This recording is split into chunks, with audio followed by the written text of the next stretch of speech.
Hello again, everybody. It's the Pollinator, and I promised I was going to make another video tonight, and I'm just going to try to combine two in one. It's getting warm in here, and I wanted to change this shirt, get out of this sweatshirt, but I was going to make one and then change my shirt, make another one, but I'm just going to talk about two things at once, because, I want to talk about something that I don't know what the title of this video is going to be, but something that people don't actually see on my YouTube videos and see on social media, be it Google Plus or Facebook. You really cannot see my personality like this, because you actually have to see me interacting with people in order to see it. So, and this, I made another video where I told people that this kind of thing happens all the time, and it does. Well, when I want it to, it does. There are times when I go out in public and this side of my personality doesn't shine through.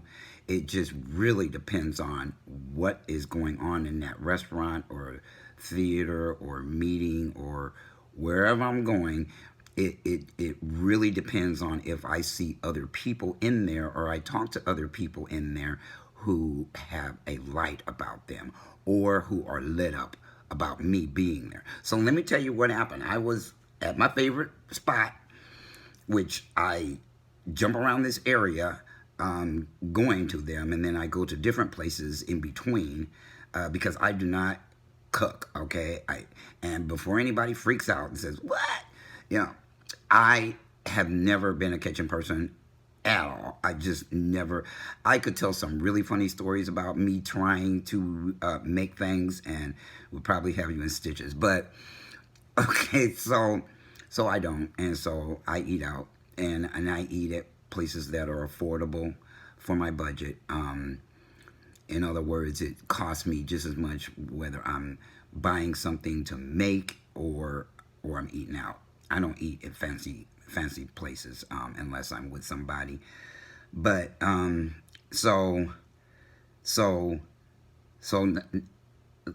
it was last night.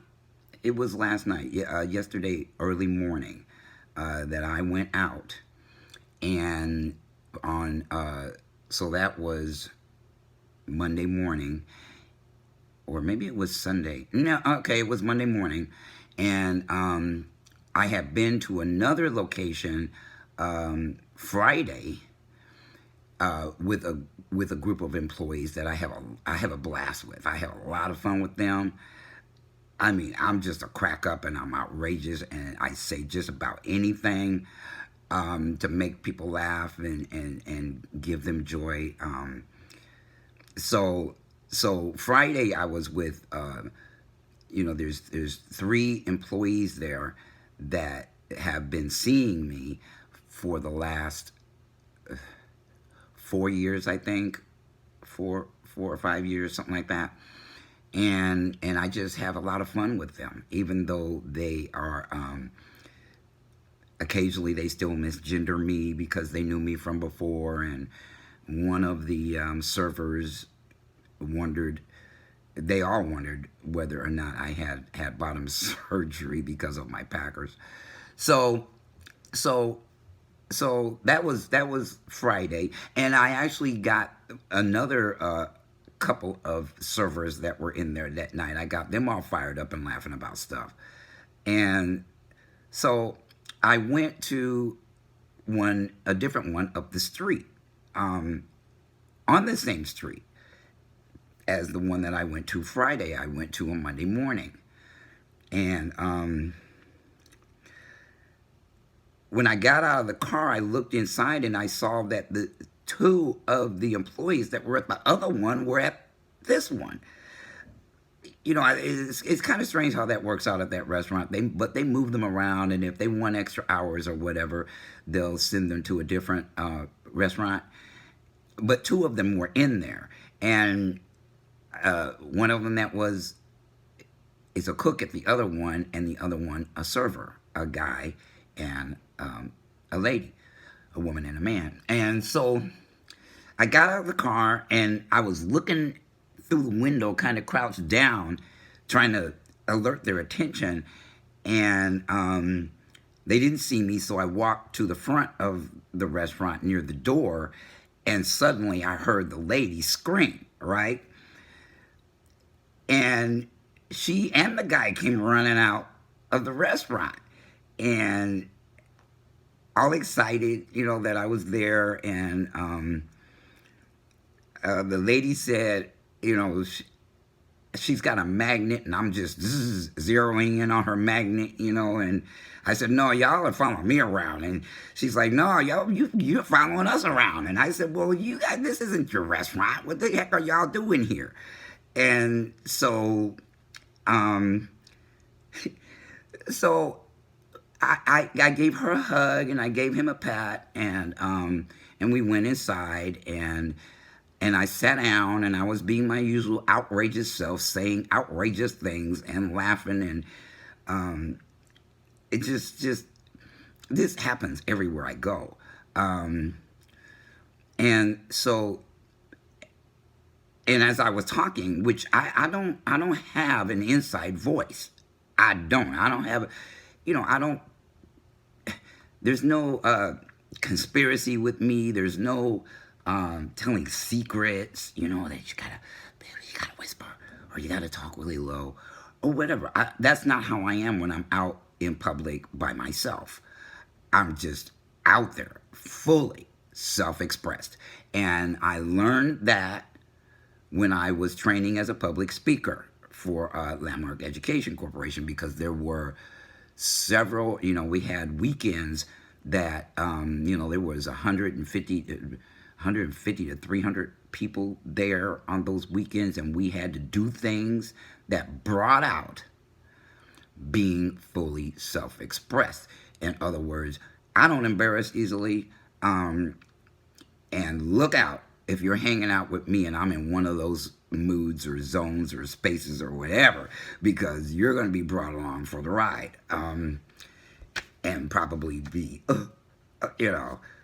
whatever. So I'm sitting there and I'm talking to the two people that were from the other location, and there was this lady sitting at the end of the aisle, and she kept smiling because I was just being silly and outrageous, and she decided to start talking, getting in on the conversation, which, frequently I talk about a lot of different things, and I'll say things that are spiritually based. I'll say things about people, and she was like, yeah, it's like that, and apparently she was a Bible thumper, and so her mission in life was to spread the word, type of thing. And the entire time I was there, which was probably an hour or two, I must have given her the vibe that don't go there with me, because not once did she start trying to thump at me, although she was talking about doing it to other people. She also, from what I understand, was probably homeless, because she was one of these that, would check into motels, cheap motels in the area, so that she can keep working at Walmart. She worked at Walmart, and she was complaining about how the women that she was working with were always trying to get her fired, and being petty, and they've got too many managers at Walmart. And I already knew that, because the lady that I was dealing with worked there too when she was living here with me, and they're just messed up. That company, oh, I would never, and you couldn't pay me enough to work for Walmart, because they literally have people confused, and you'll have 4 different managers telling you, or supervisors telling you to do something, and every single one of them expect you to do what they want you to do, which was the opposite of what somebody else wanted you to do, and if you don't do it, write you up. Those young people that are being put in charge will find any reason to write you up if you work for them. This lady was older than I, because I remember for some reason I said, well, I'm 60 years old and I don't, what was I talking about? I talk about a lot of things when I'm out there. I think I told her I don't have time to play games or something like that in intimate relationships, because she was talking about that and talking about, staying alone, that she didn't want to get in any stupidly dramatic relationships with men, and I told her I felt the same way about women. If it's too much of that, I'd rather be alone. I can do bad all by myself. And she was like, yeah. So I mean, all throughout the time, I stayed quiet for a little while to eat, and then we all start talking again. And the cook and the server, they were running around. So while they were running around, I was talking to this lady at the end of the actually the next table over, I think. I was facing her, she was facing me. So she made a comment that you have such a joyful spirit that I just love it when people make me smile and make me laugh, and you make me laugh. And I said, well, thank you. I take this, that's how I am out in public. That's just, I can't even help it. If I'm in that kind of headspace, that's what I do. And for all the negative places she kept trying to go in the conversation, I would say something positive to her. And she thanked me, or she said she had gotten kicked out of the motel she was staying in because she blew the whistle on the management and they didn't want her there. And so she was sitting in that restaurant that night trying to figure out where she was going to go.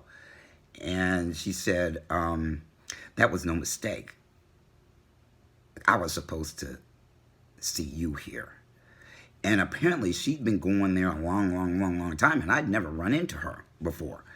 A lot of these people, I'm a regular, so the employees know me. And occasionally I'll run into other customers that I've seen in there before too. So she said, this was supposed to happen, I was supposed to come here and get uplifted by you tonight, and this is just great. And we just kept talking. And then I told her, I said, this happened to me at the other location when I talked to a young 21, 22-year-old guy who his roommates were getting on his nerves, so he left and ended up at that restaurant at the same time I did. And we ended up in a intense conversation that was a lot of fun. It was very informational. He wanted to know lots and lots of things, and we just tossed it back and forth about life, a life in America, a life for Black people, and life down here in the South. Which, yesterday morning I was telling that lady that I'm not from here, and the mentality is different in the South than it is where I'm from and where I spent most of my adulthood in the beginning. And she said, yeah, well, I guess, because she was from Alabama. And so she'd been in the South all of her life and probably nowhere else. And I told her, well, I've been hopscotching around the country since I was in my 20s. Well, even before that, I went to Los Angeles when I was 19. So we just had a blast, and I just wanted to share with everybody that people see that I have a light, but you can't see that light unless you're interacting with me face to face, unless you see me in person. Which has a lot of people that I talk to on Fucker Book, I call it. it has a lot of people wanting to meet me and hoping that they meet me someday. Um, because I am very expressful I'm when I'm typing to people, but you still can't hear my voice. You can't see my expressions. You can't see my excitement. You can't see how hyper I am. You can't see any of that unless you're in a video chat, which I do not allow people to do on Facebook. I have too many friends, and I would end up spending up all my time answering video chats on that platform, so I don't do it. But and even then, unless your energy is around me and your energy and mine click, you still might not see me cutting a rug. See me do my thing, see me spread joy and spread love and spread brotherhood and spread sisterhood. And you might not see that depending on who you are, where we are, that sort of thing. So I just wanted to express that something had happened earlier that night that had me kind of down, and the way I dealt with that, well, it had me wondering, and it had me nervous, and it had me trying not to be negative about something that I didn't know was going to happen, that I put out feelers to happen, but I didn't know what was going to happen. So I talked to my best friend before I left, and he said, "Man, stay positive, stay motivated, stay positive. Don't, no matter what happens, don't make it mean something that, puts your emotions in the toilet." So, so I left, and that's what happened when I left. Is I went out and just spread joy, spread love, spread conversation. Oh, which that's another thing she and I talked about, is how younger people don't seem to know how to communicate. They can be in the same room with each other and their head is down in their phone. They're not talking, they're not communicating. There is a difference between just chit-chatting and communicating. So that's thing number one. The second thing I want to talk about briefly is that I promised people I would make an announcement about publishing my book and my autobiography, 60 Years of Life, that I'm getting ready to do some things on the advice of a publicist that I've been talking to, or well, I've talked to him on the phone, and we've been emailing each other back and forth, and I've also been talking to somebody else about this. So I'm getting ready to come out as who I am, who I really am. I'm creating my own, I'm creating another channel. Well, I already did create it with my real name. And what people have not known, and I have been sitting on since I started making speaking videos, but I would allude to it a lot, is that I am the oldest offspring of Bob Gibson, who was a Hall of Fame professional baseball player for the St. Louis Cardinals. He's a very famous man. He's very, well, you can read about him all over the internet. But I am his transgender son. And, I'm having to deal with a lot of things around that I'm not going to talk about. I'm going to talk about it on another platform and perhaps on my other channel. But I just wanted to announce that I am moving forward with doing some things to get myself out there before this book publishes. And I said something about not saying the title of the book. I'm not sure if I should do that right now or not until I start getting some publicity in some other places before I actually announce that I'm publishing it. And I've also might get a publisher. Even though I've got the majority of the book written, I might need to do that in order to channel the, where it gets published, how it gets published. Because, I've been looking at agents, publicists, and publishers. all three. There's also another one called managers. There's four categories that you can, the routes you can go with regards to media stuff, books, movies, TV, whatever. There's four different ones, and I wasn't really considering a publisher because it's going to take a lot of time to find one that isn't greedy, to find one that's going to put me out there in the best possible light without, taking all the royalties and all the proceeds of the book. So I haven't decided how I'm going to handle that. I was going to make two books. One, the first half of my life, actually a little more than half of my life, and another one later. But after talking to this guy, he thinks that would be a bad idea because a lot of people will be assuming in the book one that I am a lesbian, because that's how I was living my life up to the point of the end of that story, at the end of that section of my life. And then if people wanted to talk to me and interview me and I would show up presenting as male, they might feel duped. So I don't want to freak anybody out that way. I don't want to shoot myself in the foot by misleading people. And at the same time, I really didn't want to tell people from the beginning of the book that I'm a transgender male. I mean, look at how the country is treating us right now. And I almost kind of wanted to, I was writing the book and not really talking about this gender thing. I was alluding to it because of the things that happened to me when I was young, when I was a boy. I was alluding to that, but I didn't actually come out and say that I am transgender.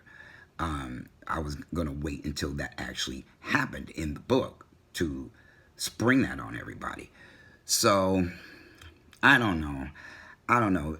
Maybe if I put myself out there, make myself known, a couple of people write about me, whatever, then I can make it 2 books. And I can take off with my first one, which is complete. That way they know what they're getting into when they start reading it. And then they'll know that at some point in the second book, I'm going to come out and talk about my transition. Which didn't start until 2012 when I saw Chaz Bono on Dancing with the Stars. So this is my debut. I do have another channel, and my name on that channel is Ray Gibson. And so that's it about the book. It's going to take some finagling to get it out there and figure out how I'm going to get out there, and whether it's going to be 1 book or 2. I'm kind of leaning towards 2, but if I do it that way, I need a publisher, because they'll do some things to help me finish the book without struggling as much as I am. I mean, I need top surgery in the worst way. I'm not terribly dysphoric, but because of the events and all this stuff I went through last year, I'm just super anxious about it. I want it to happen. I know I'm gonna feel like $1 million after I figure out a way to do that, because all sorts of doors are closing, and I know why they're closing, but there's no empathy for it out there right now. Not for a transgender black veteran. There's just no empathy whatsoever, unless you are one and you're older like I am and you're not working, that you can put in extra hours to make extra money to afford this stuff. I'm not in that position. I'm not, I live on a fixed income, and there's just no room in there to save anything. So I also tried to get a business off the ground, and I'm waiting for funding for that business, and I'm not going to find out whether I get it until June of this year. And that's, what, 4 or 5 months away? Something like that. But I need to make something happen now. I need to make something happen. a buddy of mine on Facebook told me, you know, it's your time. And I don't know if he saw the video that I made where I was dancing to that song back in February, I think, of 2016. But I made a video dancing to that song because that a month before I had decided to start writing my autobiography. So he keeps telling me, no matter what happens, just, you know, push forward because it's your time. It's time for you to make, time for you to come out. It's been incredibly tough to suppress the fact that I am the son of a celebrity. It has been really hard. I've been wanting to do it for 2 years. So, you know, this is my debut of doing exactly that. And I'm going to be putting my stuff out there all over the place to get my name out there and promote this book. And, you know, maybe some doors will open as a result of that, of doing that, and being not only authentic, but being who I really am. I am not a celebrity. I'm not the man. But I went through that. That's my life story, is that things have happened and people have said things throughout my life as a result of me being my father's son. So it's going to be really exciting to have people read about all of the things that have happened, because it's got me on a big, huge emotional roller coaster ride. And this part of that ride is over. Finally, I could stop hiding about him, well, about who I am in relation to him. And that's it. So everybody have, again, a blessed week. I will be making my first video on the other channel in the next couple of days to promote my book. I think it's over there that I'll tell you what the name of it is. So, whew, here we go. I feel like I'm getting shot out of a cannon, you know, by my own making. But that's how it's supposed to be. It is my time. I'm 60 years old. It's time. I've been trying to write this book since I was 23.